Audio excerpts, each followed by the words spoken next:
గౌరవ జగన్మోహన్ రెడ్డి గారి పిలుపు మేరకు ఈ రోజున మరి విశాఖపట్నం గాజువాక నియోజకవర్గంలో ఏదైతే ఈ కూటమి ప్రభుత్వం గడిచిన 2 సంవత్సరాల పాలనని ప్రజలకు వివరిస్తూ వారి వైఫల్యాలని ప్రజలకు తెలియచేయాలని, వారిచ్చినటువంటి హామీలు నెరవేర్చలేదని, కొత్త పథకాలు ఏవి ప్రవేశపెట్టలేదని, మరి ఎన్నికల ముందు అధికారం రావడం కోసం ఎన్నో హామీలు ఇచ్చినటువంటి కూటమి ప్రభుత్వం ఆ హామీలన్నింటినీ కూడా మరి తుంగలో తొక్కి కొత్త పథకాలు ఏవి కూడా ఏ రకమైనటువంటి పథకాలని కానీ, సంక్షేమ కార్యక్రమాలు కానీ, రాష్ట్ర అభివృద్ధి కోసం కానీ ఏమీ కూడా కొత్తవి ప్రవేశపెట్టకుండా ఈ రోజున కాలయాపన చేస్తూ అబద్ధాలు చెబుతూ ప్రజల్ని మోసగిస్తున్నటువంటి ఈ కూటమి ప్రభుత్వం తాలూకా విధానాలను నిరసిస్తూ ఈ రోజున ఈ కార్యక్రమం చేపట్టడం జరిగింది.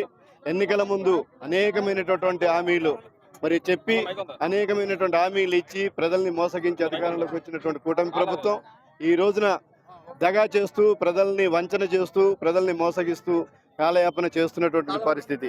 ఏ ఒక్క కొత్త పథకం తీసుకురాలేదు. ఆ రోజున జగన్మోహన్ రెడ్డి గారు ముఖ్యమంత్రిగా ఉన్నప్పుడు చేసినటువంటి పథకాలు, వారు నిర్మాణం చేసినటువంటి పథకాలు ఈ రోజున వాటికి కొత్త రంగులేసి గొప్పగా చెప్పుకుంటున్నటువంటి ఈ ప్రభుత్వం మరి ఇప్పటికైనా కూడా కళ్ళు తెరిచి ఈ కార్యక్రమాల ద్వారా అయినా సరే కళ్ళు తెరిచి కొత్త పథకాలు చేపట్టాలని, మరి ఇచ్చినటువంటి హామీలు నెరవేర్చాలని చెప్పేసి ఈ సందర్భంగా డిమాండ్ చేస్తూ, ముఖ్యంగా స్టీల్ ప్లాంట్ కోసం అధికారంలోకి రావడం కోసం స్టీల్ ప్లాంట్ గురించి ఎన్నో అబద్ధాలు చెప్పినటువంటి గొప్ప దేశంలోనే ఒక గొప్ప స్టీల్ ప్లాంట్ని మూసివేతే దిశగా ఈరోజు ప్రయాణం చేస్తూ మనకు స్టీల్ ప్లాంట్ మూసి మనకు పొల్యూషన్ మిగిల్చాలనేటువంటి ఒక ప్రయత్నం చేస్తూ ఉన్నారు. ముఖ్యంగా ఈ ప్రాంతానికి సంబంధించి, విశాఖపట్నానికి సంబంధించి, మరి గాజువాక ప్రాంతానికి సంబంధించి గంగవరం పోర్టు తాలూకా పొల్యూషన్ కానీ, అదాని మరి సిమెంట్ ఫ్యాక్టరీ తాలూకా పొల్యూషన్ కానీ, మరి స్టీల్ ప్లాంట్ మూసివేత కానీ, మూసివేత సందర్భంగా ఉద్యోగాలు కోల్పోయేటువంటి పరిస్థితులు కానీ, వారికి రావాల్సినటువంటి రాయితీలు రాకపోగా మరి వారిని ఇబ్బంది పెట్టేటటువంటి దిశగా ఈ రోజున ఈ ప్రభుత్వం చర్యలు తీసుకుంటా ఉంది. ఇవన్నీ ఒక ఎత్తు అయితే ఉన్నవి చాలా ఉన్నట్లుగా మరి ఇక్కడ అన్యాక్రాంతమైపోతున్నటువంటి కొండలు కానీ, మట్టి ద్వారా కానీ, లేకపోతే అక్కడ తీస్తున్నటువంటి ఇసుక ద్వారా కానీ, ఈ ప్రాంతంలో ఉన్న గ్రావెల్ తవ్వకాల ద్వారా కానీ కొత్త పొల్యూషన్ ఇచ్చేటువంటి పరిస్థితులు వస్తూ ఉన్నాయి. వీటన్నింటి దృష్టిలో పెట్టుకొని ఈ రోజున మరి నిరసన కార్యక్రమం చేపట్టడం జరిగింది. మరి చంద్రబాబు నాయుడు గారు మాటలో చెప్పాలనంటే వారు చేసేటటువంటి రాజకీయ వృత్తి ద్వారా నారా అనేటటువంటి ఇంటి పేరునే ఒక వెన్నుపోటు చంద్రబాబు నాయుడుగా ఇంటి పేరునే మార్చుకునేటటువంటి ఒక పరిస్థితి ఈ రోజున దాపురించింది అని చెప్పేసి ఈ సందర్భంగా తెలియజేస్తూ మరి ఏదో గొప్పగా చెప్పుకుంటా ఉన్నారు. మేము వచ్చిన వెంటనే ఇది మెగా డిఎస్సి చేసి ఇన్ని వేల ఉద్యోగాలు ఇచ్చామని చెప్పేసి మేము అడుగుతూ ఉన్నాం. ఈ సందర్భంగా వైఎస్ఆర్ కాంగ్రెస్ పార్టీ తరఫు నుంచి మీరు చేసినటువంటి మెగా డిఎస్సిలో, మీరు ఏర్పాటు చేసిన మెగా డిఎస్సిలో మీరు ఏదైతే రిక్రూట్మెంట్ చేసారో గట్టిగా ఈ కార్యక్రమం అన్ని నియోజకవర్గాల్లో జరుగుతుంది. అందులో భాగంగా గాజువాక నియోజకవర్గంలో ఉదయాన్నే 8:30కి పెదగంటల కూడల్లో జరిగింది.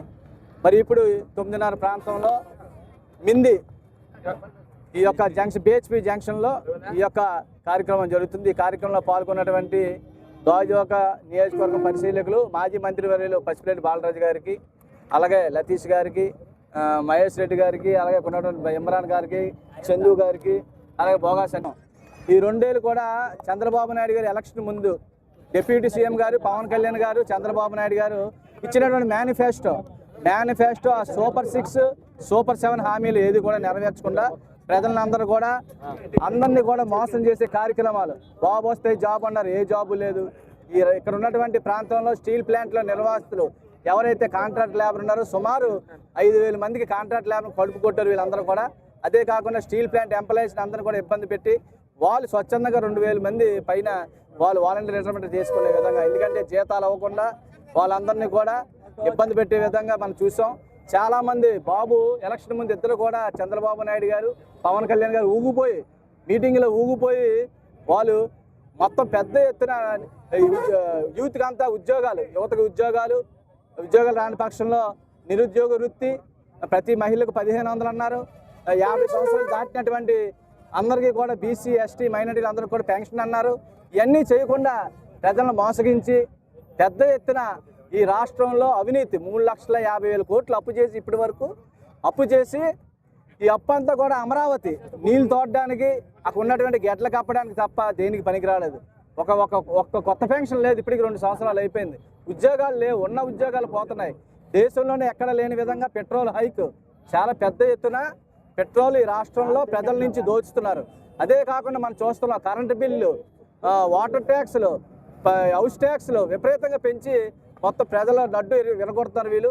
మరి వీళ్ళు ఏంటి చంద్రబాబు నాయుడు గారు పవన్ కళ్యాణ్ గారు ఎక్కడ అడ్రస్ లేకుండా వాళ్ళు వెళ్ళి తెలంగాణ రాష్ట్రంలో పడుకుంటారు. ఇక్కడ ఆంధ్ర రాష్ట్రంలో ముఖ్యమంత్రి డిప్యూటీ ముఖ్యమంత్రి అక్కడ పడుకొని ఇక్కడ ఈ రాష్ట్రంలో ప్రజలు ఏమైపోయినా మాకు పర్వాలేదు, విపరీతమైనటువంటి ఈ ట్యాక్సులతో ప్రజల్లో ఈ నిత్యావసర వస్తువులు విపరీతంగా పెరిగిపోయి మరి వీళ్ళు వచ్చి 2 సంవత్సరాలు కేవలం రాజధానిలో ఆ యొక్క అమరావతిలో కేవలం 30,000 ఎకరాలు సరిపోక ఇంకో 30,000 ఎకరాలు మళ్ళీ ల్యాండ్ ఎక్విజిషన్ అంట.